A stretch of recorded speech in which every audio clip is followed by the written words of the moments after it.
Oh yeah, now my people, it's that game. We are here live, One Touch TV, and for me, it's personal. Shit is personal this weekend. Some people say it used to be the biggest game in the league. For me, it's still the biggest game in the league.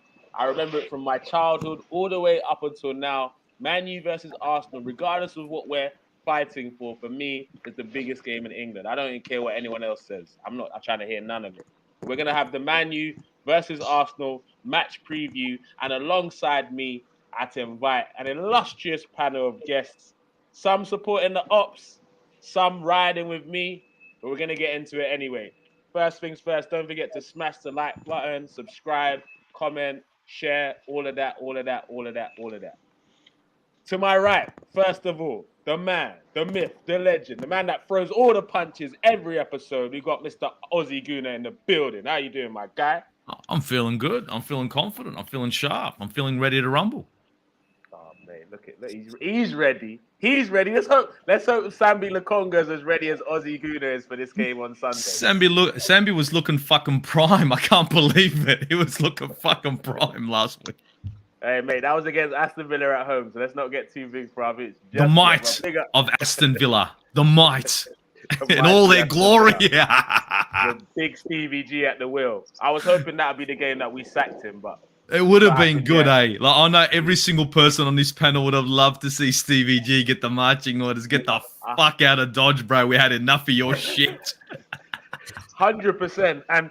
But you know what? Stevie tried to do a tactic. I don't know if you lot saw that. Whether it was either the day before or the afternoon before. Stevie knows tactics. Oh, fuck, here we go. What tactics does Stevie G know? To buy some time, he goes, look, guys, you saw what happened with Arsenal last season. They lost their first 3 games, and look at them now. So he's using that blueprint to save his job currently. Smart guy.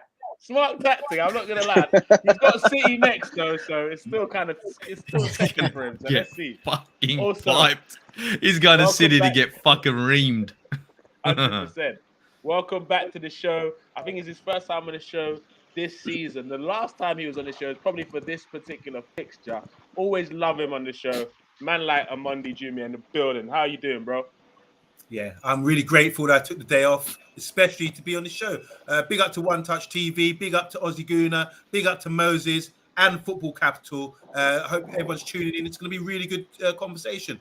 We're going to be right in the end. We'll be proven right. We can come back, clip it, because Man United are on a roll right now. And I know by the numbers, by the turnout today, that you guys know it deep down inside as well. I am willing. I'm not one of these guys to come out and say, oh, this player's crap, this player's doo-doo, this player's dick. I will justify why we're so good right now and why we're going to beat you on Sunday. Good. And if given the time. So I'm really delighted with what's going on at Man United right now. 5 games in, and you can see the progression and what we're doing at Manchester United right now. It's much better than anything I've seen in a long, long time. The players are on board. We've got our transfers done, and we are ready. We're sizzling hot. Who's next?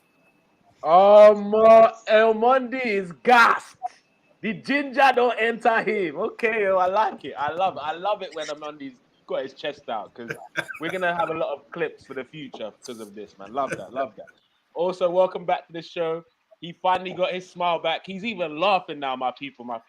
Man like Moses in the building. How you doing, Moses? Oh, yeah, no. Yes, brother. I'm glad to be back on the show. Look, what a difference a couple of weeks can make, bro. What a difference a couple of weeks can make. Look, I've been wanting to come on this show for a while and puff my chest out and just chat some crud like Deji does. But, like, I'm a realist at the end of the day, and I like to support my team, and I like to criticize my team when they're not being good enough, because we're Man United at the end of the day, innit? We need to remember that. We have high standards to uphold. And now, finally, I'm starting to see a Man United team that's upholding some standards. It's a mad thing to say, but I was just starting to Football Capital. We was at the Palace game in where was it? In Sydney? In Melbourne, yeah. Melbourne.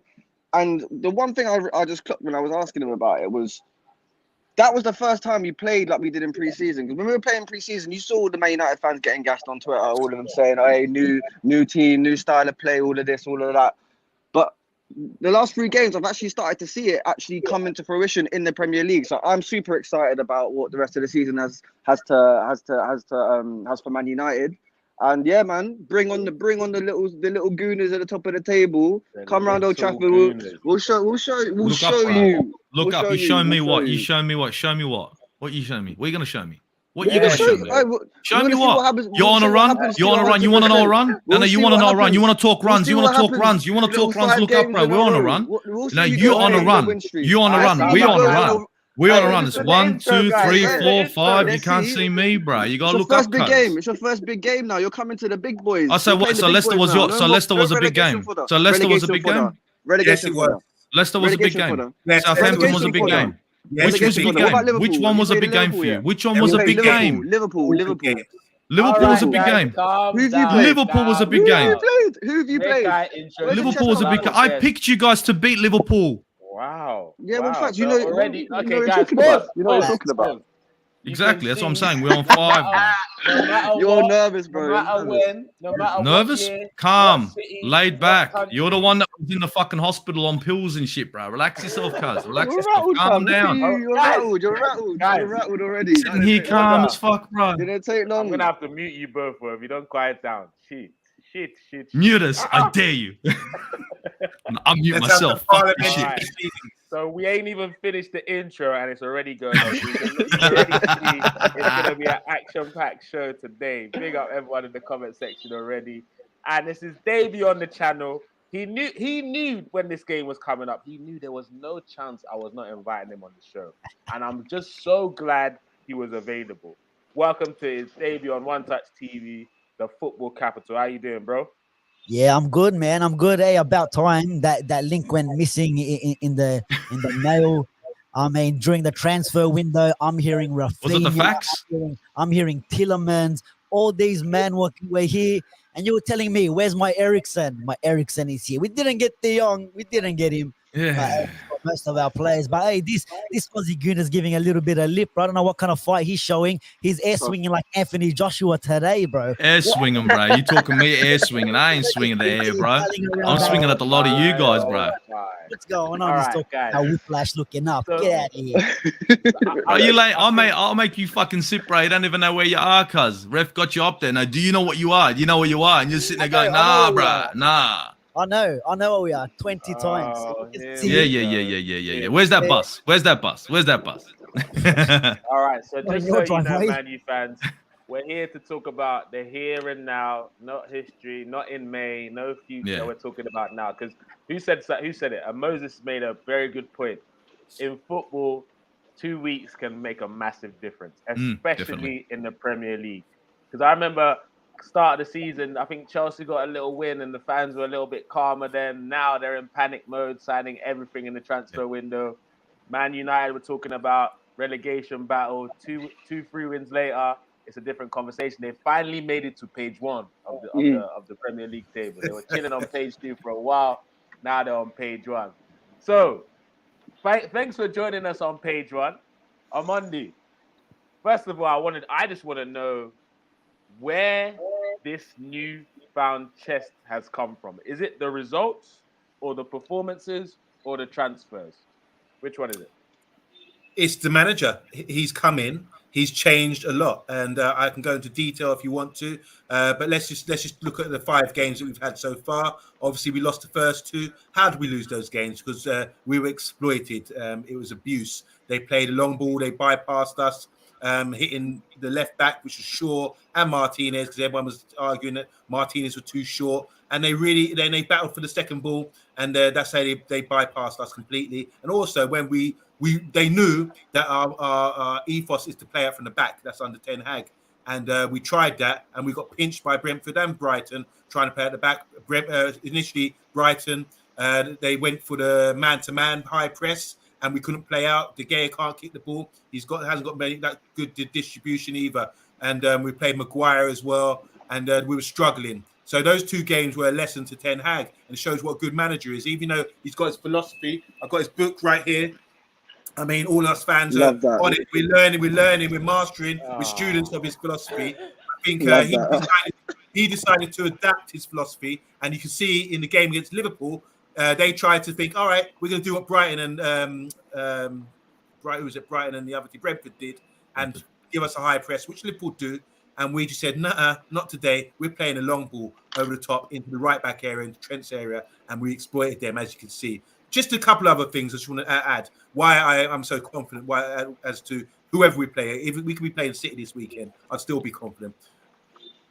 When we were in the low block, we're comfortable, okay? We might have won 1-0, 1-0 last couple of games with 2 clean sheets, and we're comfortable. We're in control of the game. When they have possession, this is what I'm saying. I don't talk to people anymore or talk about stats and possession. They obviously don't know football that well. But we could say to a team like Southampton or Leicester yesterday, come, we're in that phase now. We're going to sit back, bend behind the ball, be compact, and sit in a rest defense and counter press you. In the low block and then in the mid block as well, we counter press you. They tried, look at the goal yesterday, for example. It's the same thing again. They tried the long ball into our fullback area. And what happened? This time we've adapted, we've evolved. Dalot won the ball this time and he played it down the line. Bruno found the space, 2-3 passes, direct football, and we scored a goal. And that was it. The game's over. And as simple as that. So there's many factors which are making us really good. So we played against the most potent team in football right now, which is Liverpool.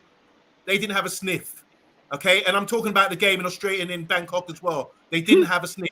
We soaked it all up. We absorbed it. And in the 2-1 the other day, they were lucky to get a scrappy goal. But other than that, they hardly broke us down because our defensive unit, including the midfield and all that kind of thing, are on point. We are compact and contained. There's no space in between the lines. We build up as a team. We can play different phases, whether it's the high line, mid block, low block. We've got it mastered. And that's why I'm saying, if we can do that, got no issues with Arsenal, who are a free-flowing team, coming to us. Because the only team that's hurt us this year is a team that plays aggressive, high, long balls, trying to exploit the Martinez and our left back, which are small players. And you guys don't play like that. You play free-flowing football. Excuse me. Shush. Shush. He doesn't agree with you, Omondi. He's got something to say. He's got something to say. The dog's an Arsenal fan, bro. You need to talk to your dog. Just to finalise, because I've got a lot more to say, but just to finalise, that's where my confidence comes from. That's why my chest does swell up right now. Okay. You know. Enough. So if you want to know more, I'm here all day. But I'm going to let my Man United man them really just represent and show you guys why you should be shook this weekend. Omondi, I can listen to you speak all day, bro. Wow. Okay, so Moses, is your chest as far out as Omondi is, or has the straitjacket you're in for a number of months given you a little bit more insight or more caution? Where are you at? Look, in terms of my confidence, I haven't been this confident about a Man United team in a long time. Let's just say that. So I guess the answer to that is yes. And look, I agree with pretty much everything Omondi said there.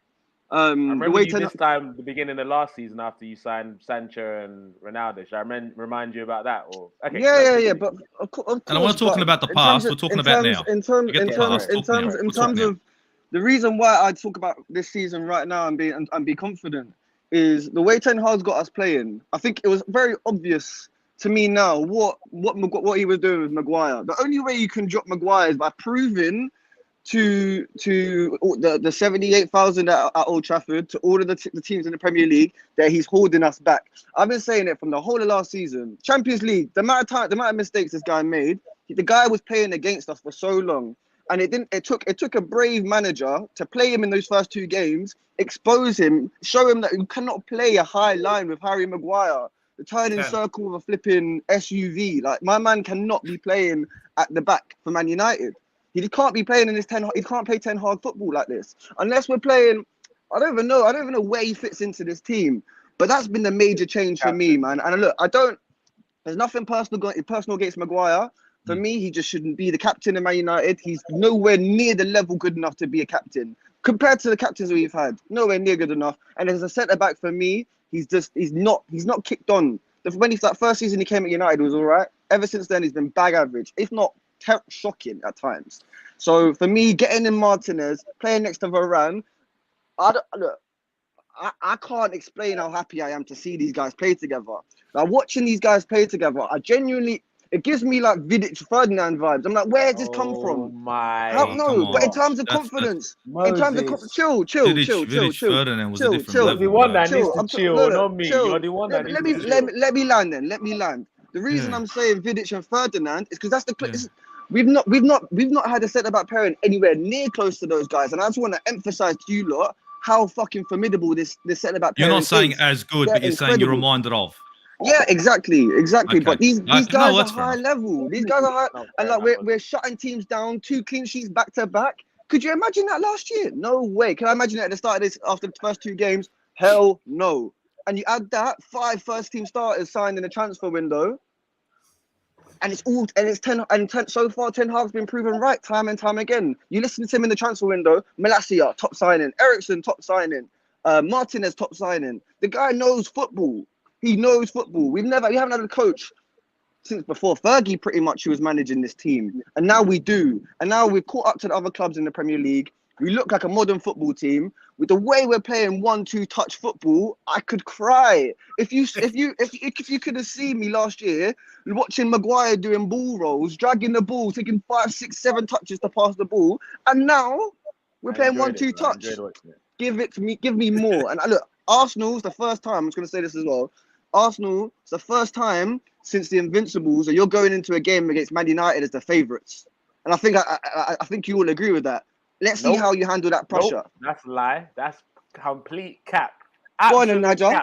When was the last time you were favourites? When was the last time you were favourites? We played you at the Emirates. What are you talking about, bro? Favourites? You weren't favourites though. You weren't favourites though. We were. Hey, we were favourites, bro. Don't We were do that. favourites Don't of that get, game, bro. bro. Suck the chest in a little bit more, bro. You know what I'm saying? No, don't quite let it all the way out just yet, brother. But let me get through some of the comments real quick. Maguire in the right system, 3 at the back, double pivot would excel, but 4-3-3 just stay in it.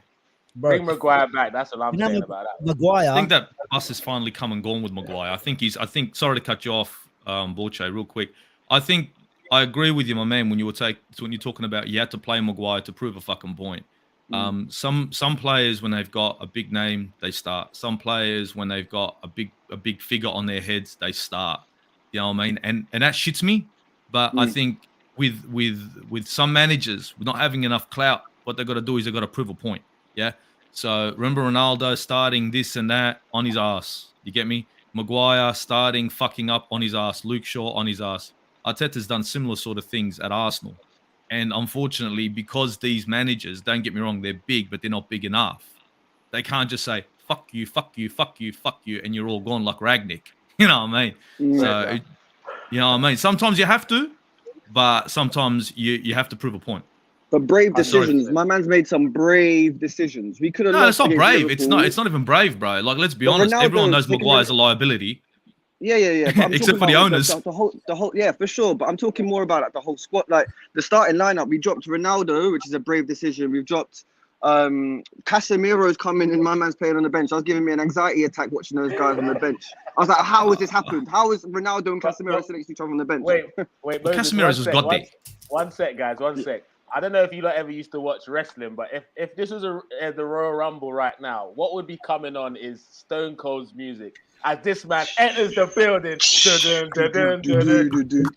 Fucking 20 minutes late. He had Borche, can you believe this shit? Can you believe this shit? But 20 minutes fucking, bro, 20 minutes late. If you tried to come to the capital, the fucking garage doors down, phones are off, can't hear you, bro. I was 20 minutes. And I figured that you and Niger needed backup and I had to jump in. 20 minutes. He knows the Arsenal, man. They need extra bodies there, bro. Transfer window Let's go. Good to have you on the football capital. Well, right. Big up Omondi, big up Moses. Borche, before you come in, I just wanted to hear Aussie, like in terms of what you've heard from the Man U guys, in terms of what they're excited about. Yeah. Do you agree? That's the first question. And number two, like, let's be honest. I don't think anyone on this panel, not me anyway, thought that out of 5 games, Man U wouldn't at least win a couple of them. So I don't think Ten Hag's done anything too crazy just yet anyway. But I don't know. Aussie Gooner, let me know what you think. Look, I don't think he's done something phenomenal, but I'll just look at his backline that he's finally got to sort out the backline. And I was at the Southampton game downstairs with the Borche at the pub in the mix, and I was looking at that backline. Borche, you've seen, that's the way I look at a game. I'm fucking boring. I look at the backline and the midfield. And the one thing I noticed with their backline was every time everyone's like, oh, watch out. I'm like, nah, you guys are straight ahead. Nah, look at you guys, dead straight. Love it. Love to see it, dead straight back line, you know, like an arrow. And that's what I started noticing. The only issues I had with the back line is Malacia, good going forward, good defensively, not really good when it comes to a pass. Sometimes a wayward pass. And I don't think he's a weak player. I just think he needs a bit more time to just get it right because he's young. And I think in their back line, the weakest link is Dallo. I think Dallo is going to be a weak link going forward and maybe taking a little bit too long to get back. But Varane and Martinez, that pairing, that's a good pairing. And that's a pairing that I'm pretty sure any one of you guys down there would want to have seen at the start of the season. But we all know why your Maguire had to start. You know what I mean? So same reason that why we have to start Ben White. It's big money signing, have to start him. I hear you. I like the back line looks good. The back line's looking clean. I like that. It's just.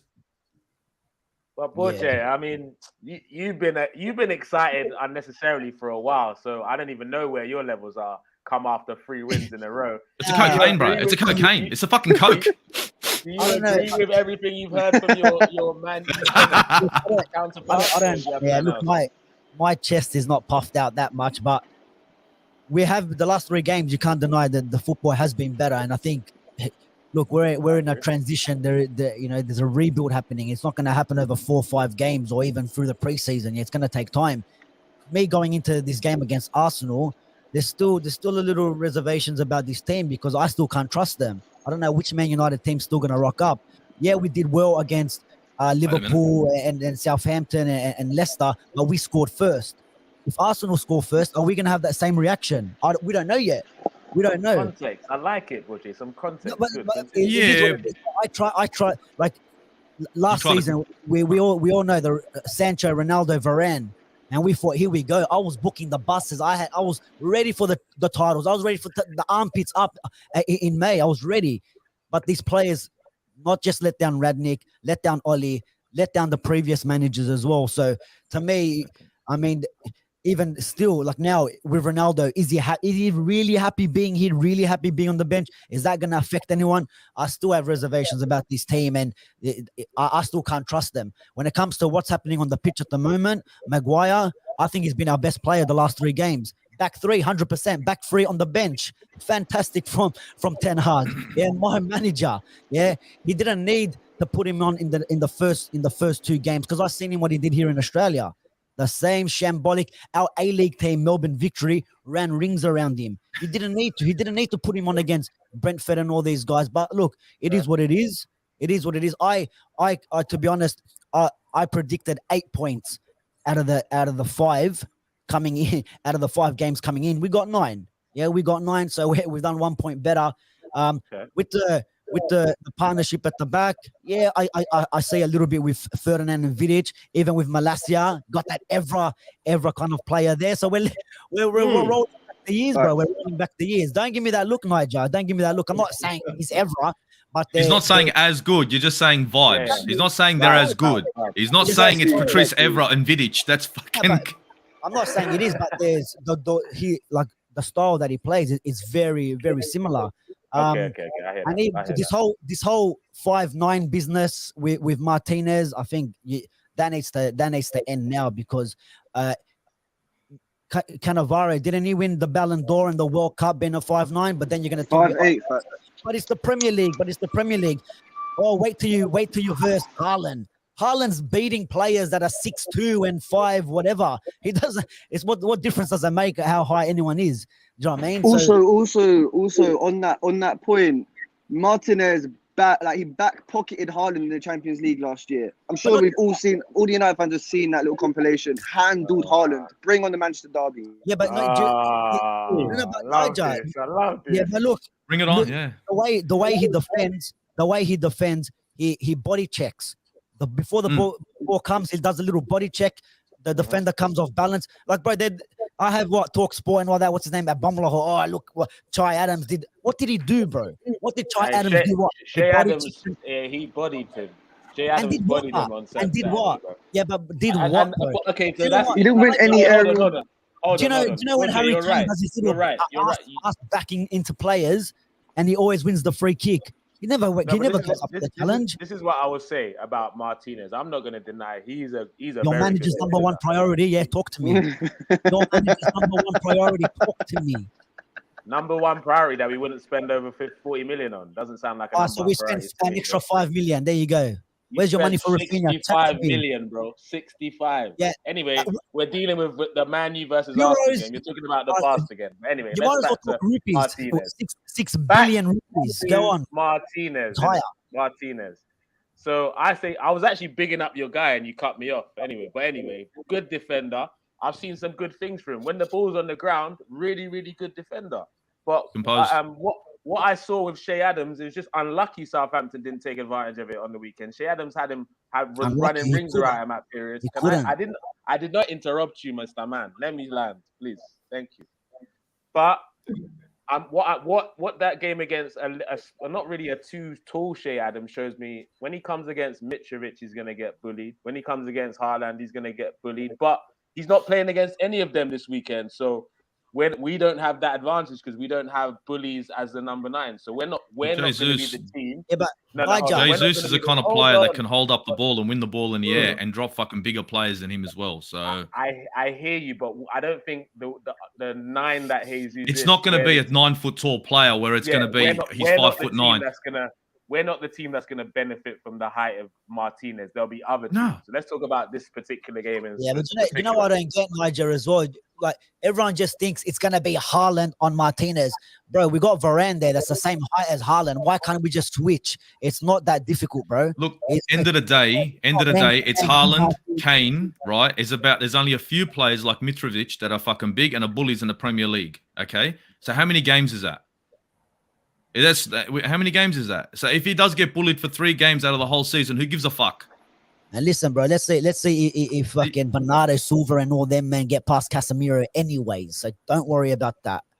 Well, let's see if Casemiro starts first. Let's start off with that first. You know what I'm saying? I reckon he'll start against us. I'm not gonna lie to you. Man, you have definitely looked better. I'm kind of writing off the Liverpool game because I always knew they were going to be up for that game. It's bro. I'm not having that. I'm not having that. Bro, you're on my channel about you're not having that. I'm telling you what I'm saying. Yeah, but anyway, I'm having that, bro. You can't be saying that up for it. Games, of course. What do you mean? I can't say they're up for the Liverpool game. I'm not going to judge Arsenal players on the everyone said after. Yeah, but everyone after the 4-0 defeat, everyone said we're gonna get slapped up 6, 7, 8. After we beat them, what happened? Oh, injuries. You said everyone. You said everyone. What did I say? I'm everyone. I didn't say that. But we know the whole social media. Everyone was saying we're gonna get slapped up. Social media. I picked it. Why? Because Liverpool are weak at the moment. I'm gonna have to start muting you. You keep interrupting everything I say, bro. I let you land without any interruption. Show me the same courtesy, please, on my channel. I beg. Don't forget to smash the like button, people. Takeover, bro. It's the takeover. Share to all your friends. Let me get into some of the comments. I knew this guy would eventually turn up. 3 wins in a row. We've not seen him for multiple weeks. Now he's back. Big us Barbados MUFC. Martinez is 5'9". Can't be that good. We signed CR, Varane, and Sancho last year, but having Maguire, Wan-Bissaka, Luke Shaw, Fred, and McTominay, like their whole team, would have never won us trophies. Okay. No one. Varane's injuries were the issues there. Martinez having won the highest aerial duels in the Prem this season so far. If that's true, I don't look at stats like that, but if that's true, big up Martinez. Big up Martinez. You keep hiding Martinez on that far post, it's gonna get exposed. Mitrovic will have a field day with him at that far post. But as you said, there's 2 players we can obviously swap to Varane. Whatever. All right. Man United fans have had their say. They talk, chest out, all this stuff. Now let's Arsenal respond, and then we're going to get into the nitty-gritty of the actual game. Akpos, going into this game, obviously 5 wins out of 5, no losses, but a real, an interesting end to the transfer window. How are you feeling going into this game? Actually, you were late, Akpos. Aussie, how are you feeling going into this game? Going into this game, look, I'm confident. I can see Arsenal coming in, but not keeping a clean sheet. Because, to be honest, we can't keep a clean fucking sheet. Even if we are keeping a clean sheet, Aaron Ramsdale will just put the ball into the back of his own net. Because lately we can't keep a clean sheet. But I can see Arsenal winning this game. Mainly, the reason why is because I know their centre-back pairing, Varane and Martinez, is good. I just think Dalot and even Malacia can be exposed. And the reason why I think Dallo, because Dallo's good going a little bit forward, but when I was watching about Southampton coming back, he was a little bit slow. Now that works really good with Martinelli on that wing. You know what I mean? Now I know Ten Hag's not a fucking dickhead. He's not fucking stupid not to see what Martinelli can do, but you can't sit there and have Dallo fucking sitting back all the time. So I think that's an area we can expose. Now we're strong on the wings. You know what I mean? And I reckon we can stretch him, overload that left-hand side and see if we can make him shift. At the same time, I like Malacia. I think he's a good signing. But what I noticed at Southampton is that under pressure, he sometimes makes the wrong pass. He tries to make a pass quick. You know what I mean? But the problem is the pass that he makes quick is much like almost like the old days of Ramsey. It's too quick. It goes to an opposing player or it goes to the wrong player who's under pressure already. So I think their wing-backs at the moment are their weakest link. In the middle of the park, if they start Casemiro, we're going to have a little bit of a hard time because in the DM role at the moment, you know that we're not doing very well. We got Sambi Lokonga in there. I mean, he had a good game. But when we're comparing Casemiro to fucking Lokonga, that's apples and oranges. I think when it comes to the number 10 role, I think we got that in spades. I think Bruno Fernandes has not been on point. I mean, he got that goal against Southampton, but apart from that, in that game, he was fucking boring. He had nothing happening, plain and simple. Up front, Sancho is looking hungry for me. Sancho, after getting them goals, now he's starting to look like he's starting to fucking wake up. So that's one player that worries me, Sancho. Ronaldo, not as much, but Sancho does worry me. I think Ronaldo is going to be effective off the bench, 80th minute, come in to see if he can make something happen. Is Anthony going to be in this game, though? That's one question I got for you guys. He'll be on the bench. He's gonna send what's his name? Who's your Ukrainian left back? He's gonna send him. No, right. Anthony does circles. Remember, he's just going to get fucking dizzy and fall over himself and get himself. Just quickly touching on Malacia, 88% completion rate for his passing against Southampton. So your eye test is horrible. Well, bro, you've seen it yourself, and you admitted it in the fucking pub that you didn't like his fucking passing because it was fucking off. I didn't say his passes. No, bro, you even said it to me. You said, "Yeah, I know what you're talking about in the passes." You changed your tune. You're looking at stats. You saw the game. You said it in the fucking pub. I don't like his passing. His passing looks off. Okay, cool. You go, and you go to me. Yeah, you know what, bro? I understand what you mean about the passing, but bro, I remember that clearly. You remember that too. Don't worry about the 88%. Do you remember that conversation? Do you remember the conversation? Do you remember the conversation? It's simple. Do you remember the conversation? What is the truth, though? What is the truth about his passing? I'm asking about the conversation. We had a conversation. We watched the game. I said to you, the passing looks a bit off for me. That's the only thing about it. What's the truth regarding his passing?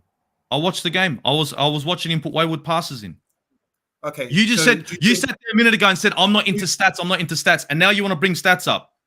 A minute ago, you just said that, didn't you, bro?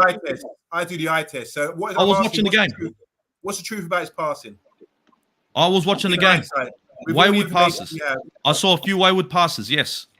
So do you think he's a good passer of the ball or not? No, I don't think he's a good passer of the ball. Okay, all right. He's a good crosser. I'm not saying that he won't be. I'm not saying that he won't sort himself out. I'm just saying against Southampton, there were wayward passes. Now, I didn't see him against Leicester. It's fine. I disagree. Could that be one game, though? We can have a proper... That could be one game. That could be one game. That could be one game. But Akpos, in terms of our team, like obviously we've had a couple of interest. The last two games have been quite interesting. I mean, we went to go down against. We're gonna go down against. Go down against Fulham to win the game, and then they equalized against us at Villa, but we still won the game. Does that arm you with confidence or a little bit of concern of the way it happened? Like, where are you at? Concern. Well, for me, I would love to start. There's one comment from Zishan saying the biggest game of the season. I remember when one time years past, this used to be the biggest game of the season, but look at where these two massive football clubs are currently. We can't say the biggest game. It's not the biggest game anymore. We both know. Come on, City and Liverpool. You got two managers hugging and kissing each other. Come on, bro. Don't tell me that's a big game, man. You got managers hugging and kissing. I think this time around it means more for the banter. I mean, whoever takes the L is Banter FC once again. You know, Banter FC back again. I think that's why everyone doesn't want to lose this one. But I look at both teams now, and I'm glad that United have started turning a corner. So we have no excuses in this game for Omondi. I love the fact that I heard Moses and I heard Football Capital saying things about Vidic and comparing their current backline to what they had in the past in Vidic and Ferdinand, and also Malacia to Patrick Evra. But it's good that Sunday is just around the corner. We'll put that backline to test, and we'll see how very good these guys are. And for me, I'm relishing the battle between Martinelli and Dalot on the left side, and on the right side. Sorry, on the left side for us, I want to see the battle between Malacia and Bukayo Saka, because for me, I've heard a lot of people say talk about Saka and how he has not been bringing in the goals in terms of the goals. And I look at this game as an Arsenal boy, as somebody who has come up from the academy, and I know you should know what this game is all about when we play Manchester United. And in years past, this used to be a fierce battle. So I look at this game and I'm urging Bukayo Saka to grab this one on the neck and go deliver a 10 or an 8 out of 10 performance for me. And the defense line, I'm impressed with what they're doing. And the big thing for me in the last couple of games, we've not played magnificent football though, but it's how we react every time we get equalized. It doesn't take a lot of time for us to score. I think that was one thing we did not have last season. Last season, every time we score first or we get equalized, our heads drop. But I've seen our team now stepping up to the occasion when we get equalized. So I think this is going to be an interesting game. And I know there's going to be a lot of banters after come the end of 90 minutes in this game. And I'm hoping that we are going to be on the winning side, because we need this 3 points. We need to make a statement. A lot of people have been saying how in these 5 games we've not played any of the big team. Manchester United is a big team, so no excuses come Sunday. Apparently we're meant to come 8th anyway, so you know what I mean? Yeah, but no one on this show has said that. So address us, not the social media masses, all right? But before I come in on my thoughts about Arsenal, Omondi, I would like to hear, like, as a rival fan, even though quote unquote we haven't played any big teams, have you noticed anything different about this Arsenal side this season that makes you at least a little bit concerned?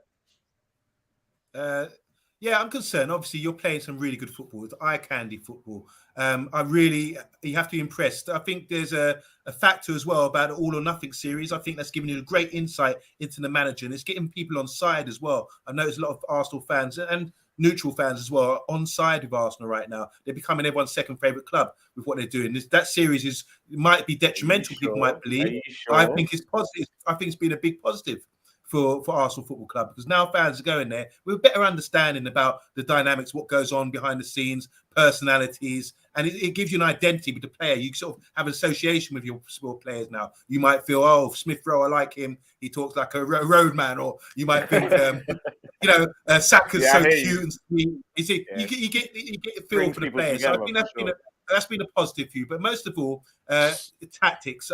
As I always say, systems win games. And you persisted with your system with Arteta, and now you're seeing the results of it. You've got good players who are fitting into the system like a duck to water, and you're playing free-flowing football. You're scoring a lot of goals in open play, and you look very secure at the back.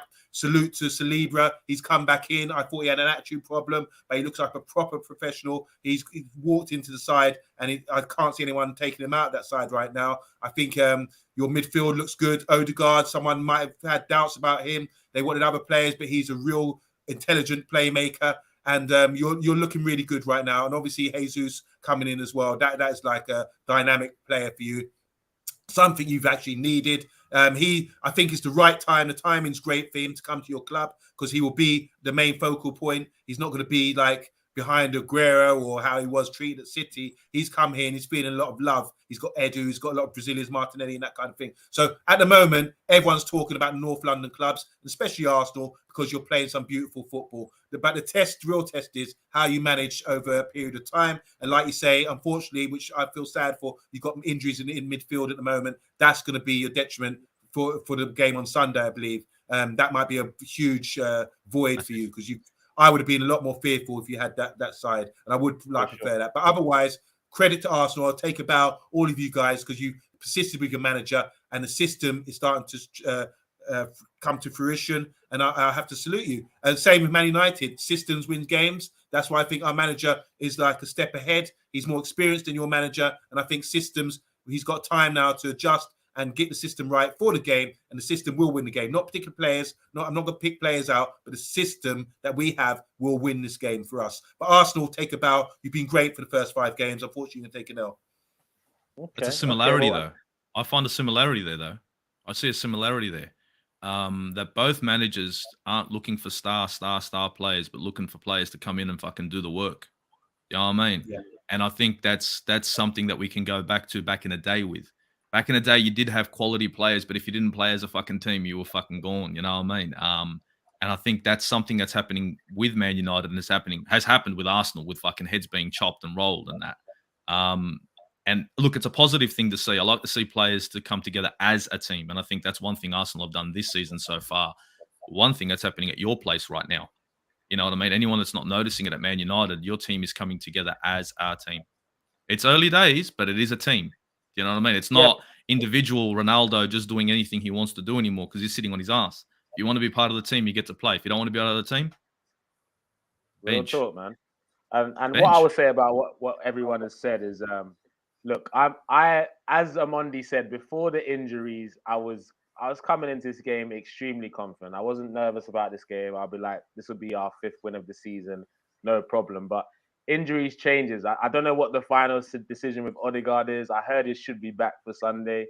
We all know what's happening with El Neni and Partey. Wait. Odegaard, what is he? Is he picked something up? Yeah, he got a little Aston Villa, knock he had in to the come midfield. Oh shit! But he should be fine. What about Ramsdale? Is Ramsdale going to play in this one?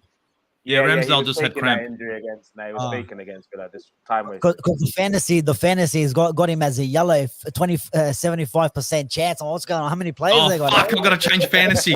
Mate, thanks for reminding me about that. I need the points. Why is it when I start talking, everyone has something to say? Why? Why is it? Because you're engaging in it. You're engaging.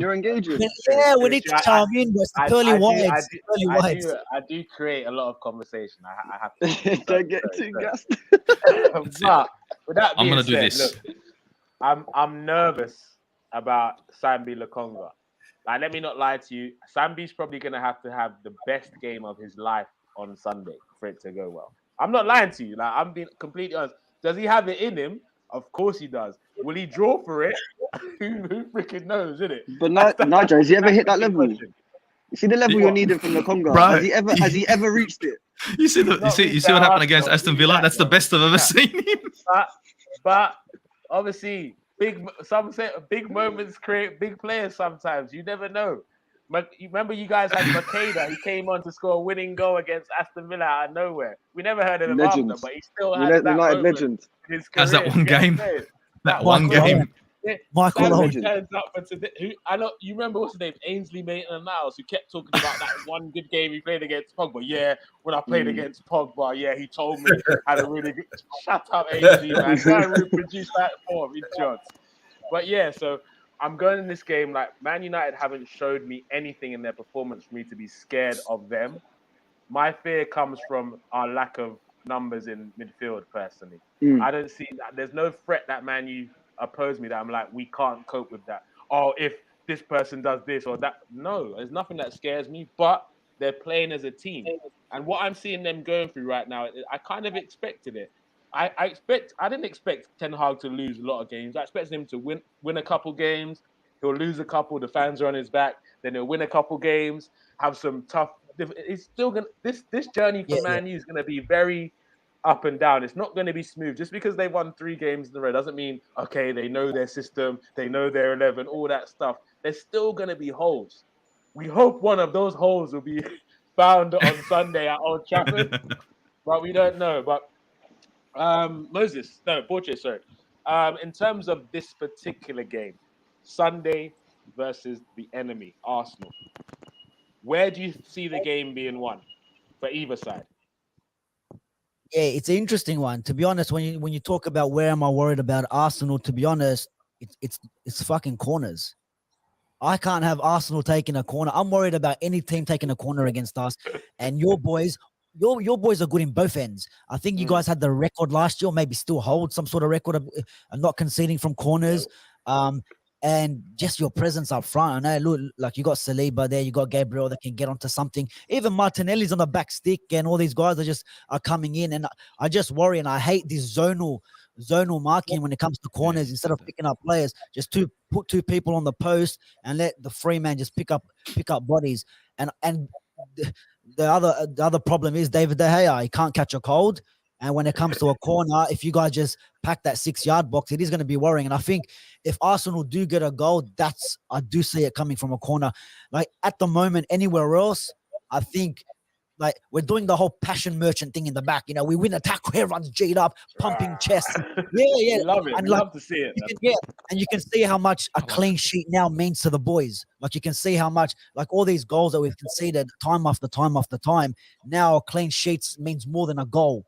So in terms of like, I see like what Saka, Martinelli running at our defense, running at our back line.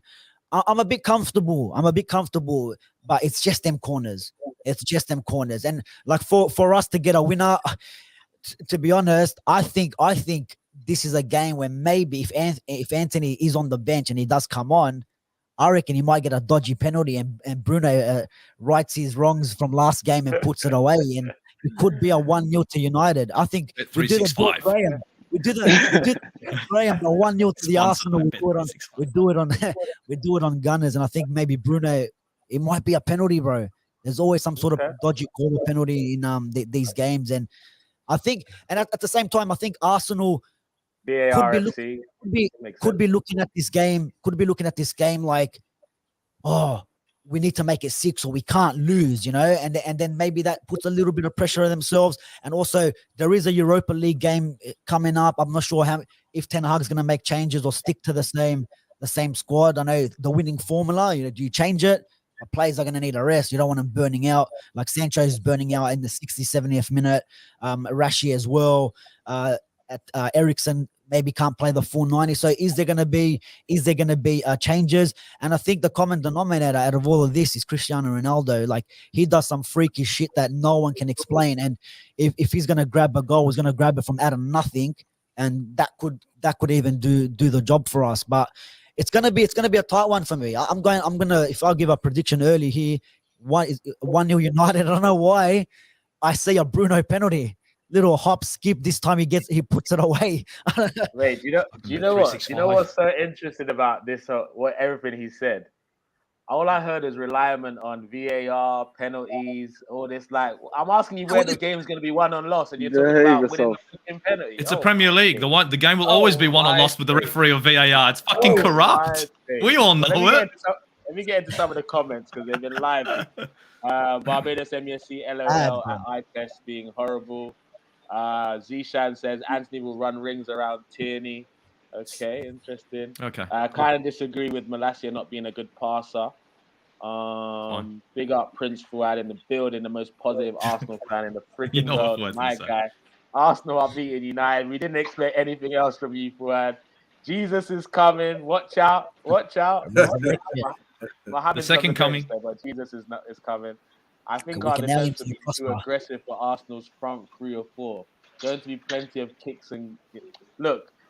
We're not that team where you can just kick the crap out of any more guys. If you're trying to kick us off the park, we've seen teams try it and really, really struggle. I pray that's what you try and do, because I think we'll have a field day if you keep taking this tactic. We're not the team that you can bully like before. It's a different Arsenal, man. So keep trying.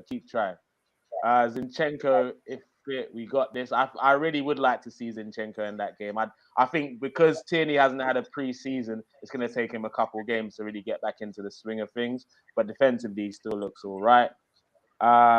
Be wary of United. Sancho, Rashford are finding some little form. United are building confident. It's all about results at this stage, for sure, 100%. Like, it's not necessarily about big up Tyrone.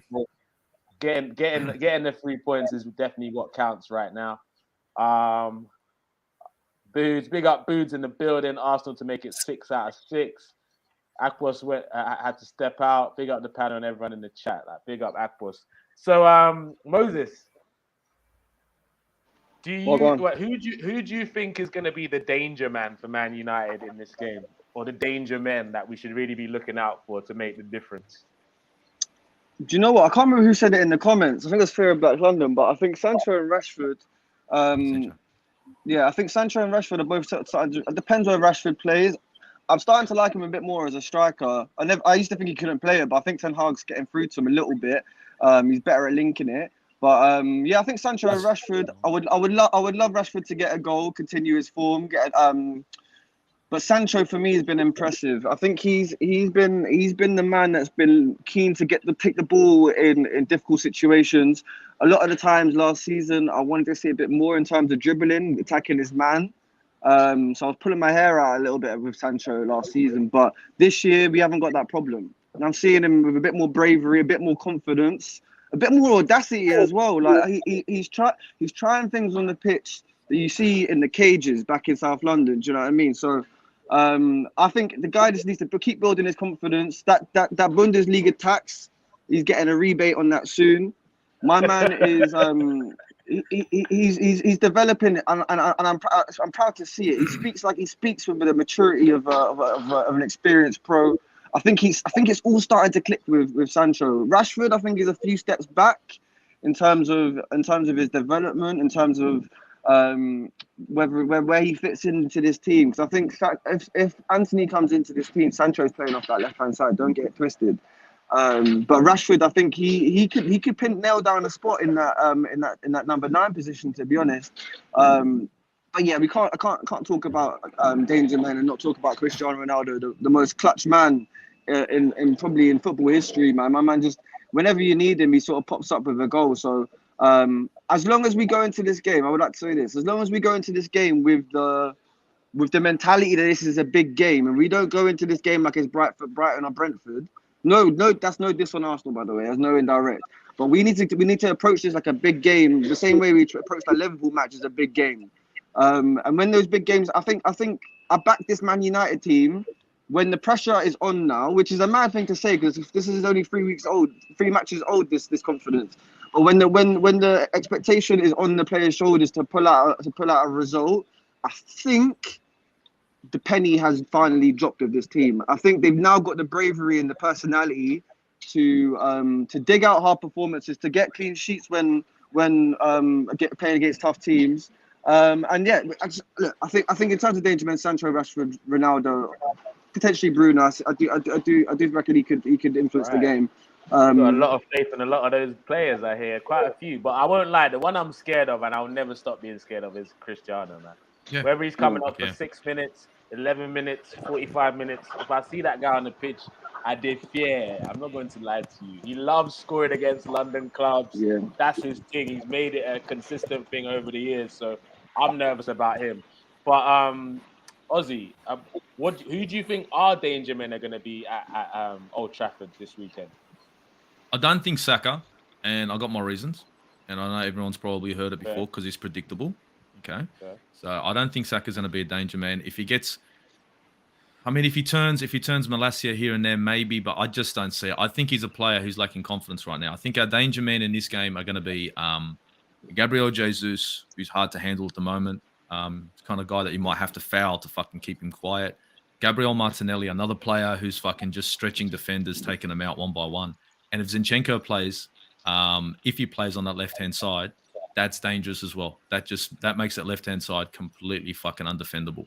Mainly because Zinchenko and Xhaka like switching positions. So sometimes you'll see Zinchenko in the center of the park, going down the middle, linking up with Gabriel. One of them, there's 2 of them now, and just wreaking havoc. So the way I see it at the moment, Arsenal have got a lot of fucking players out there that can cause problems. Odegaard, yeah, he hasn't got an assist yet. But the amount of fucking opportunities that he's creating that aren't being finished. Now, that's a good thing and a bad thing at the same time. We're creating a lot of chances but not finishing them. Hopefully, when it comes to Man United, we're going to take those opportunities and put them in the back of the net. Because some of the opportunities that he's creating out of the passes that he's putting through, they're just too good to pass up. You know what I mean? He's got that creative spark. I honestly think that in this game, you're going to see Jesus probably put one in the back of the net, and I do see fucking Odegaard scoring in this game. I really do. I don't see Saka scoring. I don't. I just think that right-hand side's just... I think he needs to sit on his ass, to be honest. He's just... I don't know if you guys have seen him. Who would you bench him for right now, since we didn't do anything? Right now? I know you're probably going to laugh at me. I'll take a shout on Marquinhos or fucking Eddie Nketiah. I'd rather... No, and I know this is going to sound... I know... Look. Wait 1 second, bro. Wait 1 second. Look, he's an Arsenal player, all right? And I don't like to drill on players, but he's fucking predictable. I will tell you what he's going to do before he does it. He runs down the right-hand side, hits the brakes right on the edge of the box, dilly-dallies like Sterling, and then goes suicide pass, cuts to his left, or fucking 2 defenders, loses the ball. Watch the games. This is where the manager should develop him, bro. He needs to sit the fuck down. He needs to sit the fuck down. Seriously. I agree with you. I think the Saka thing. That's why I really wanted to get a winger. Because I think he needs to sit on the bench without even coming on for like back-to-back games. That's what I think. Not even just. Not because he's. I just think he's mentally a slap in the back of the head, like fucking just bang, mentally drained. Yeah. Like give him 2 games to analyze maybe some mistakes he was making, just to get a breather, and knowing that the team can cope without him. Because I think what's been in his head, because he's kind of carried us, and let's be honest, he has for the last 2 seasons. There's been a lot of pressure mentally. I don't think physically he's in bad shape. I think mentally there's been a big strain, and he just needs a couple of weeks just to refresh. But unfortunately at Arsenal, we just don't have the quality to put him on the bench, because Arteta's scared, if I bench him, then I put someone else on, then he doesn't. He's still, I won't lie, sometimes the inexperience of our manager shows, because a more experienced manager would just say, do you know what? The kid is dying. There was one point in the Villa game, I was like, just take him off, because everything he was touching was just not going off. And then he ends up getting the assist that sets up the winner. I'm like, freaking hell, Saka, how have you done this again? The only thing that he did in the whole fucking game. Done this again, that you've had a stinker, and then it's going to say at the end of the game, assist for Saka. That's why I hate all these GA merchants, because there needs to be context to some of these goals and assists sometimes, because like 100%. Saka had 100%. He had a fucking shit game against Villa. 5 out of 10 on Villa, and he got an assist. 5. It was fucking 3. He's our star boy. I didn't want to be too harsh, man. Come on. No, you got to call a spade a spade. He was fucking 3 in that game. I was calling him to come off in the 45th. Real talk, man. And 100% with the assist merchants, bro. I swear, Salah got an assist for the ball touching him. Even Bruno, if you look at Bruno, he's all the touched your hair, landed. Him, and he's got an assist. But even with Saka, being predictable is not a problem. It's the execution of what he's trying to do. The 2 most predictable players in the Premier League, Mo Salah does the same thing, cuts on his left and whips it, and fucking Mahrez as well. Mahrez is the same thing. But they're somehow, faster, bro. That's what I'm saying. That's what I'm saying. It's the execution on taking the shot or turning the player. It's the execution. It's not Saka. It's not him just being predictable. Half the plays in the Premier League are predictable. It's all about how quick can you execute your move. And if he can just do that 1 second quicker, he probably has a shot on target instead of getting being blocked or whatever it might be. So I don't think it's a problem. Sorry, I was just going to ask, do you guys generally not have any other depth apart from, like, real first team depth apart from Saka on that left wing? On that right wing? We've got Marquinhos and maybe Vieira. 2 players I've yet to see start a competitive game for my club. So it's all mad right now. Is Vieira a winger? I thought he was a centre mid. Nah, I don't know what he is. He could be a fucking lunch lady for all I know, bro. But he's sitting on a bench, bro. Okay, I don't know what he is. I think he's fake until I see him play a game. I don't believe. I think he's a cardboard cutout. Yeah, he played a behind the closed door game. I don't know. If 90 minutes. I don't know if I believe. So I thought he was going to be a centre. I thought he was a centre midfield option, but maybe I was wrong. He's got a good left foot though, now, right? You see the way City use Bernardo Silva. I think that's the goal, to mold him into that, because sometimes Ronaldo's on the wing, he's in the middle. I'm not saying he's as good as him. I'm just saying I think that's the mold of player Arteta is trying to utilize him as in our squad. I think so. I would have liked to have had a comfortable 2-0 halftime lead against Villa, so maybe we could have seen some of these boys. But you know what Arsenal like? They couldn't eat their dinner. They missed chance upon chance upon chance, and then ended up struggling to a 2-1 victory. But what I would say is, what I'm excited about on from watching last night's game, Man U against Leicester, is I saw Harvey Barnes had a lot of joy against Dalot. And Martinelli's in really... No, not a lot of joy. A lot of joy.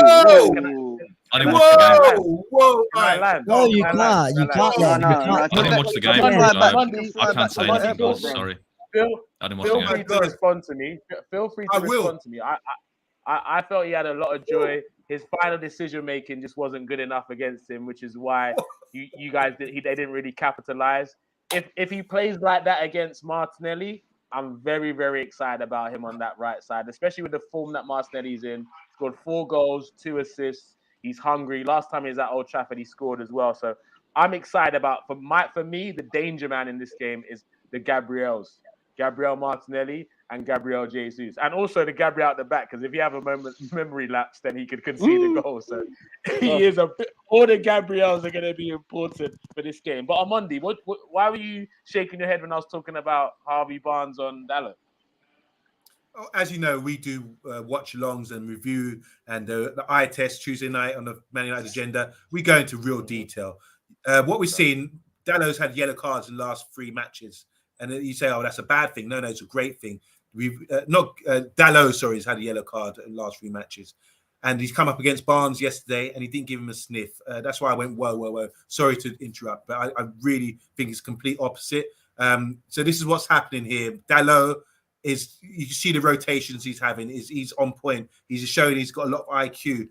When he comes up against someone like Barnes or Martinelli this weekend, he will pin them down. All right. With ball, if Martinelli wants to come in his own half, try to receive the ball, guess what? Guess who's on him?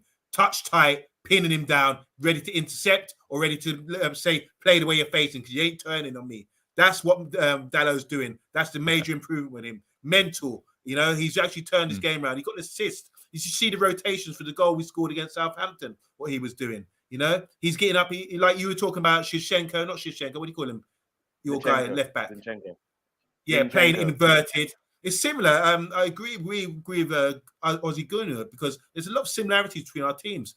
We got Malacia playing in the half spaces when we got the ball and we're in your opposition half, like Shevchenko, whatever his name is. He's playing in the half spaces, inverted, and he's got the ability to do that. So that's why I questioned earlier when you said he's not a good passer. He's a very good passer. He can press resistant in those high areas as well. So you would find him just outside your box in that half space, causing havoc, in my opinion. So I think it's going to be a great battle. I think the key for us, like I keep saying, is systems, win games. And this is why I think we're just ahead of you because we'll be able to tie down and lock down your 2 wingers. And I think that'll be in Saka with Malacia. He will have his hand on his hip. You ain't going nowhere, son. You ain't going nowhere. That's what it's going to be all game. And Saka, you're saying he's not playing well. I think he's a very good, unselfish player. You've got to appreciate what he does. He draws people in and he plays the ball. He's again got ego like that, So I think he's playing really well this season, in my opinion, just from what I've seen. But obviously, you guys are more qualified to know that. What I'm saying here now is how we're going to beat you is going to be like the rest defense, which we are very accomplished in at the moment. That means 5 at the back of all times. That'll be the 2 centre backs, inverted fullbacks, and 1 centre midfielder. That's just in case you turn over the ball. We've got that insurance there. We will intercept the ball. We're pinning guys and make sure you can't turn on us. We'll pinch the ball off you and go again. And this will happen over and over again. We're going to suffocate you in that phase when we have those phases of play and end up having good rotations. What we're seeing now, even with Dalot and with the front 5 as well, there'll be good rotations of play, which will be able to open you up and stretch your defense. So when you see they're all good players, but I don't think as a defensive unit, they're on the point. That's what I'm saying. Systems wins games. You're going to get stretched like that. You're going to get big enough to drive a bus through. And you want to talk about your players getting forward. That we exploit that. We will be able to exploit that. So we can get one-on-ones with Sancho or one-on-ones with Rashford or Elanga even. We're really out here to hurt you because you are not the team that are going to really cause us problems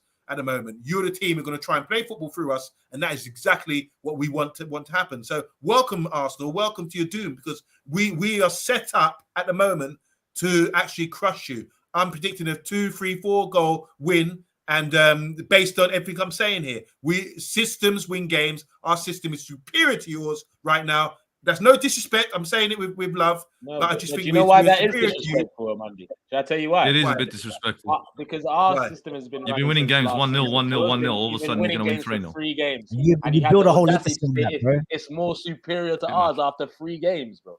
Our system, because we can, we've evidence we can. We've not played one team in form, bro. Not one informed team. We've not beat one informed team yet. Not one. So with 5 games, not one informed team, bro. Hold on. Okay, Hold on. the Can I Liverpool ask team you a question? beat. Can The I Liverpool evidence team. your Okay, question? go on. Let's go through this. Yeah, Okay, you want to go? let me land. The Liverpool You've already team landed, bro. You've already landed. No, You went Omondi was Crystal landing. Palace. Let me land. Yeah, but I'm the Liverpool pilot. team you beat. I'm the The Liverpool team Crystal you Palace. beat had a Brexit midfield. They were on the No, back bro. of two draws. You then beat. Who did you beat after that? Southampton. Like, come on, like Southampton. They beat Chelsea. Okay, go on. Listen, Yeah, you're not literally. They beat You're not Chelsea. listening to the point here. You're not listening to the point. Let me evidence it. Yeah, We your can. system I is look at superior to Arsenal. ours. I said, look at Arsenal's threat, how they can hurt us, and how you guys have been playing football, scoring lots of goals, also conceding. I'm saying, okay, so how can we manage that? Have we proven that we can play a low block? Yes, comfortably for even 45 minutes. Okay, so if you want to come at us and think you have to play through us, you haven't got Maradona on your side, you haven't got Messi, you have to score a scorcher of goal to really break us down that way. There's no room in the inn. So we'd be saying, okay, come on, start again. You'll be recycling the ball over and over again. In the mid block, like I said earlier, we will counter press you, and score goals. Don't play the mid block against us. Okay. We'll counter press you in our rest defense and score goals in 3-4 passes. I hear you. Your bench will be stretched all over. And if we want to play the high line as well and play up high up the pitch, we can suffocate you in there, keep the ball, which we haven't been able to do for the last couple of seasons, and play and suffocate you in there as well. So there's three systems there when we have got the ball and when we haven't got the ball that I've evidenced already this season that we can manage Arsenal Football Club. Okay, so now I'm just going to make one point. So you guys are playing good football. You beat Southampton. You sound I'll Borchi, actually, Borchi, you wanted to say something. Go. No, I'm being a prick. You, bro. No, okay, you can respond to me, sweetheart. So now, not to you. To who? Let Borchi. Borchi, who are you responding to? Because we got apparently we have no one informed now. You have to be informed to be a good team. No, I'm not talking. Me. No, I just said, why are you so confident about your system when you're not beating anyone I'm in not form? talking to Niger. That was my point. Why are you so confident then? Because you versus Crystal Palace, they had two teams. First teams in the UK, other teams in Australia. Then you got two teams that just got promoted. You played. You got Leicester that's in the relegation zone and Villa that's in the relegation zone. But you're coming out here with chess. Chat to me, bro. And then Harvey Barnes. What chess did I come out with, Borche? No chess. What chess? No chess. Hold on. I didn't come with any chess. It was you guys with the chess, bro. All right, I'm not me. I didn't say 4-0. But let's go back to your Harvey Barnes, yeah? Dispossessed 3 times, 3 unsuccessful touches. Second most. The only player that had less touches than him was Jamie Vardy. 2 shots on target, and this man had a field day. I don't know, bro. These Arsenal doctors need to get them eyes checked, bro, because boy, I don't know what you're saying, and you're trying to tell us about we have no system, we have no tactics. Bro, more triangles than Jada and Will we're playing in the last game. Well, then, that being the case, then you guys should have hammered Leicester, what, 4-0? Yeah, but we should have. We could have. That's the thing. We're lacking. You guys, we're lacking in attack. I just hear a prediction of 4 goals. I didn't say that, but like you said, a win's a win. 3 is 3. No. A win's a win. A win's a win. I'm not arguing a win's a win. What I'm saying is I've got my man to my left saying 4 goals, 3 goals. Yeah, but you agree with that? It's a I'm not saying it's not a possibility, but at the end of the day, it's a possibility. Arsenal could score 3 goals on you guys. You could. It's very much a possibility. Yeah, you could. It could be a 4-4 draw, but who knows? But you can't say you're not worried because there's no system. Just because we're not scoring the goals, there's no system. Look at the work it took to get how many passes. You guys do the same thing, yeah? I'm not saying you don't play good football. 10, 12 passes to get some of the goals that you guys have scored this season has started in the back and is made you all the way up. Yeah, but we don't make 3 passes. No, for sure. No, you guys. I've seen you guys make attacks in 4. Can I jump in quickly? I wanted to add a little thing to this. Yeah, the reason look, I can say we won our last 2 games 1-0. I've been happy with those results because it's meant 2 clean sheets. But I think they're good results. I'm not knocking them. I think they're good results. Yeah, for sure. But I think if anything, those results haven't reflected our performances. And for me, I think we should have been getting 2 or 3. So in terms of what Omondi is saying, I don't think that's personally going to be the scoreline, but if it clicks, it's seeming like we're making slow progress. If it does click, then it could happen. I'm not expecting it to happen, but I don't think it's beyond our reach. I don't think it's out of our right. That's a good point. That's a good point because the thing is with Arsenal as well, with the amount of opportunities we've created, right, in games that you guys probably don't watch us, and I obviously watch Arsenal. We're just not clinical. We create opportunities. Problem is, we're not clinical. Open fucking Saka, open goal. The damn thing. I could have parked Borges bus in the fucking thing, and he can't finish it. So the thing is here, as much as you guys are creating chances, so are we. Now, who's going to be the team to take those chances? I guess we're going to fucking find out. Yeah. And what we're going to do now, guys, I'm going to get into some of the comments. We're going to go through the predictions and end the show. And end the show. Oh, fuck, don't let it be a 0-0. Right? Dead game, fucking 0-0. Right? But what I will say That's is, my prediction. regardless of how good Man U are playing, every one of those games that they've won, you lot concede chances. And one thing that we've done this season... No, we don't, bro! No chances yesterday. Sorry, I was reading comments. I don't even know what the fuck was just said. Sorry, guys. No, go on, try again. I'm all these Man U, man. Always freaking cutting me out when I'm speaking, man. Anyway, as I was saying, you lot concede chances. You could have drawn the game against Leicester last night. Let's not get it twisted. And you lot can shake your head all you want because they had some good chances. One thing about Arsenal, Aussie said that we do create chances and we miss a lot of chances. But with that being said, at the clutch moments of every game this season, we've scored when we needed to. We got the first goal against Palace. We shut them up when we needed to, when they were putting our pressures on to make it 2-0. We comfortably controlled the Bournemouth game, start to finish, professional performance. When Leicester scored, we scored straight after. Do you know what I'm saying? We scored back. When Fulham scored, quickly we responded. When Aston Villa scored, we responded. So I know we've been missing chances, yes.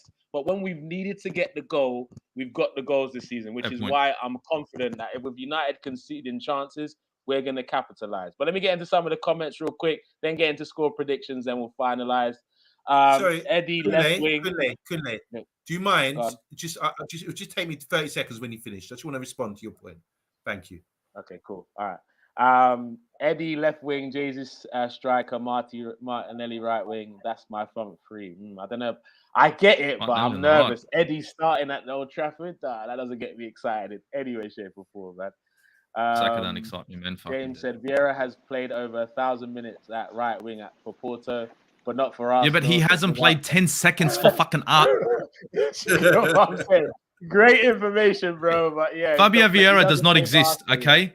He's not a real player. It's a cardboard cutout, and they just keep changing it so it doesn't look like this, and then he look like this. I'm telling you, he doesn't exist. The guy's not real. He's fake. I don't know what... The money went missing. Saka needs Tommy to play and make them overlaps. Benny Blanco don't do that. Maybe. I want to believe fair enough. That, but fair enough, but he should be able to take on a man.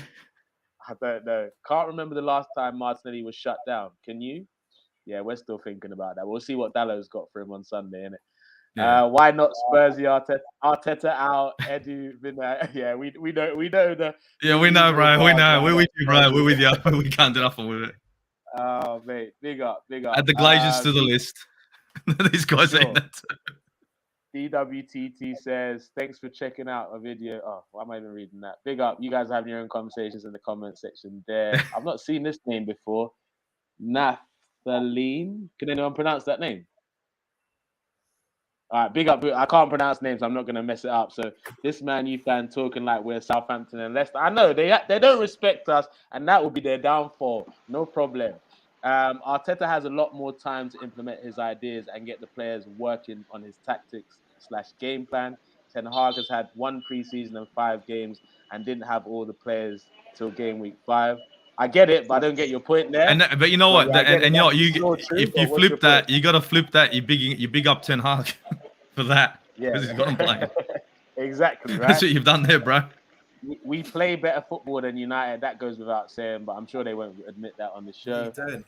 SG just needs to pump out the videos, good points as usual, no player sales, money recoup, whatever. Excuse my dyslexia sometimes. I can't read everything right, guys.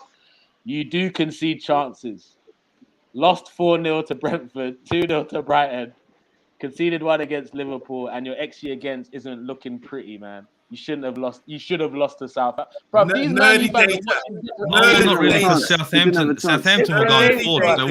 They weren't clinical. They weren't doing anything. We're talking about post-Maguire era. We're not talking about the Maguire era. This is a new era now. Because now the first two games are completely washed out because of these past 3 games. I get you. There's a reason.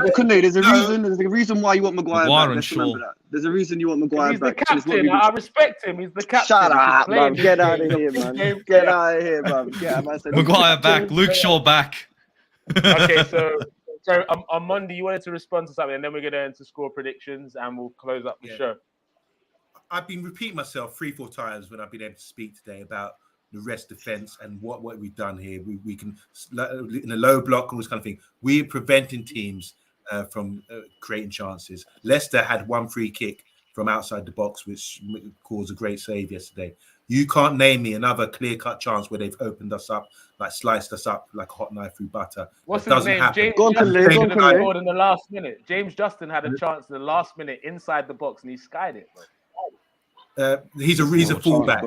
He's a fullback. He was out of his That's not a chance. he was out of his element right there. So my point is just to say to you, like you're more qualified to talk about Arsenal. I kept my mouth shut when you're telling us about Arsenal. You watch all the games. Fair. It's not a bite back or a slap back or anything. All I'm saying is that we're not conceding chances as much as you'd like to think. Against Southampton, against Leicester, even against Liverpool, we didn't concede chances in open play like that. Set pieces, I just want to touch on the corners because I think we mentioned about corners earlier. We've sort of solved that problem. Against Brentford, who are the best at set pieces like that in the league, in the top 2, we had a few issues, but we are playing zonal. We've got 5 men in the box. That'd be the 2 centre backs. Within the 6-yard box. Anything happens in there, they should be clearing it out. And the other guys are marking, and it's just Eriksen's getting peeled off and he's getting exploited a little bit. But we are sorting those problems out as well. And finally, I just want to say, it's the main thing is about the rotations that we've got, which are really going to stretch you and create a lot of space in your defense. So you guys have to be on point. We got 2 players. Imagine it's Eriksen and McTominay have been magnificent last few games as playing in that block. And then they're tied with string together. They're everywhere. They're just keeping that block, not run out of position. You get Fred in there, he runs out, tries to close down, and each player gets lost in a Bermuda Triangle.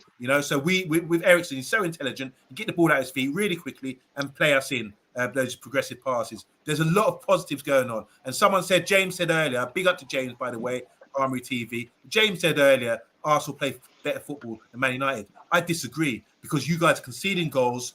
Forget the first 2 games. You guys are conceding 2 goals, and we got a better system than you, which will get the result. You might have pretty football, you might have a lot more possession than us, but it's about getting the result. It's a game of football over 90 minutes. Our system beats your system, unfortunately for you. No problem. Okay, so they don't concede chances, but I'm looking at the Southampton game. I see 17 shots and 6 on target for Southampton, but no chances. But anyway, let's get into your score predictions, Omondi. You said 3 or 4, so which one are you going with? I think we're going to keep another clean sheet. I think we're going to beat you 3-0. 3-0. Okay, Moses. You said. See, look, my head and my heart saying 2 different things, isn't it? I've got some weird feeling this is going to be a 0-0. I've got a weird feeling this is going to be a 0-0. Because always don't curse the game already, bro. Honestly, but 90 minutes of fucking frustration. But if I'm saying my heart, I reckon it's 2-1 United, to be honest. I reckon it'll be 2-1 United. I don't see either of us keeping clean sheets, especially in a game like this where we'll both be going hell for leather. I think 2-1. I think 2-1 will be the result. I reckon who's going to get the goals? Odegaard will score, and I reckon Sancho, Casemiro. Oh wow, he's picking scorers and all sorts. He's super gassed. All right, Aussie, what you said? I actually agree with the scoreline, but the other way around, 2-1 to Arsenal. And I think it's going to be Gabriel Jesus and Odegaard to score. Okay. And I think Sancho is their danger man. For me, Sancho is their danger man. I think Sancho's honestly, Sancho is their danger man. I honestly think he's I reckon it'll be 1-1 for a long time, and then it'll be whoever deserves to win it wins it. You can see Luca is still in pain after deadline day. He's an Arsenal fan. He's picked Man U to win the game 2-1. Big up Luca. Go check him out later on tonight. He'll be live. Boche, what you saying? He's on mute. You're on mute, Boche. Oh, did I put him on mute? Oh shit. You're muting me, bro. Oh, swear down. I was wondering why we couldn't hear you all that time. Like, what the heck? Sorry, bro. Yeah. Sorry. Get him on the fucking channel and then mute his microphone. That's the way it works. I'm going to go for the 1-0 United. I'm going to go for the Bruno Fernandes penalty. I think it will be a cagey affair. 365. Yeah, it's going to be tight. And what the thing that you mentioned with Arsenal about every time you guys concede, you guys score almost instantly. That was happening at the back end of last season as well. And I was telling Steve, even back then, a lot. It was happening. Even though some of the games you probably didn't win them, you went to equalize. We didn't win them. Yeah. But the character of some of your players, especially the younger players, the back end of last season, a lot of like if you look at our team, we completely capitulate. Where you guys, it's good to see that from Arsenal's standpoint.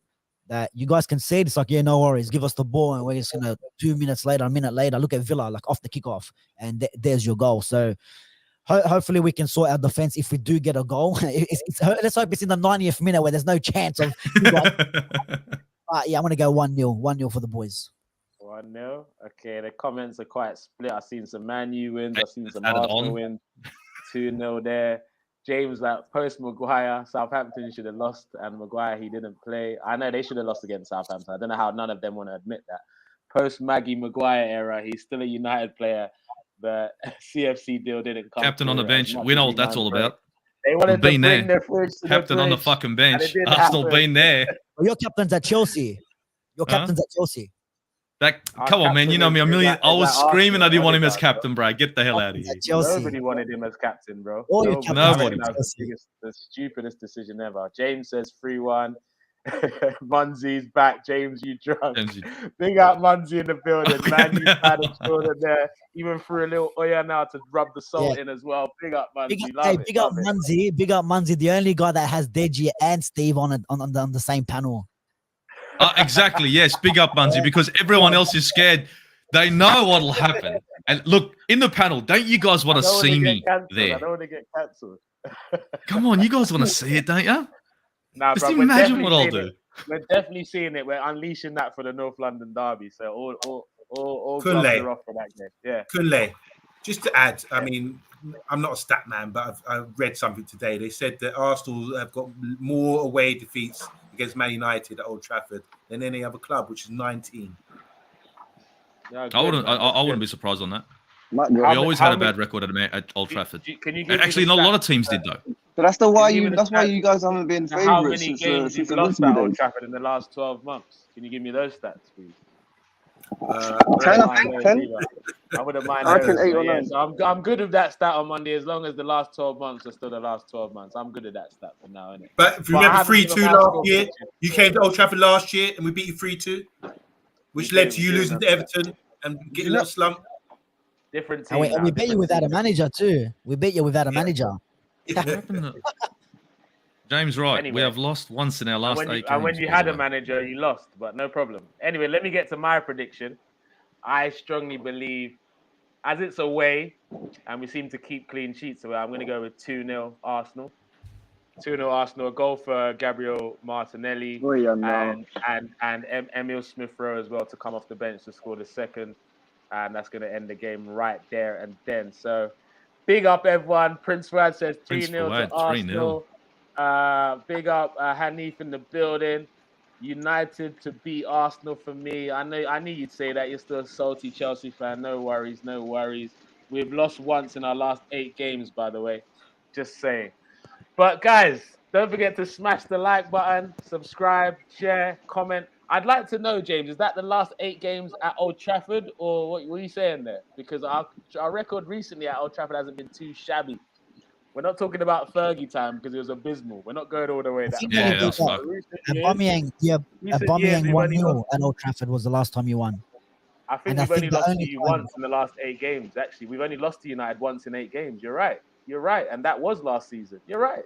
Thanks for being the stat guy to introduce more stats, Omondi. We appreciate you. So one loss in the last 8 games against United. May that continue. It's going to be 1 in 9 come Sunday. Big up everyone on the panel. Big up everyone in the comment section, whether you're watching now, whether you're watching later. if you're just coming in at the end of the show, make sure you go back and watch it because it was fireworks, bloodshed. Agreed. Akpos came in like Stone Cold, then he got kicked back out like the Undertaker. It was also Like a bushwhacker. So it was madness. Tables, ladders, and chairs, and all sorts. So check it out. We will be back on Monday for the reaction and the review. And if I can get one or two of these Man U fans on there, I will. If we lose, you might not see me, but who knows? We won't lose. Big up Arsenal. Big up everyone in the panel. I bet see you next week. This weekend. The cigars ready, here. boys. Win, lose, or draw, I'm here. Win, lose, or draw, I'm here. I'll come for the corn. But just make sure, Football Capital, make sure you're live for me. You're live, ready for me. I don't want to hear time difference. I don't want to hear, it's 2 a.m. in Oz. I don't want to hear any of that. Because if it is going to be 2 a.m. in Oz. Well, look, if Aussie Gooner it's going to be 2 a.m. in Oz. Let's move on to the games. That means Football Capital has to be on that same live. So if Aussie says yes, then you have to say yes. That's what I'm saying. Big up, everyone. Like, share, comment, and subscribe. Have a great weekend.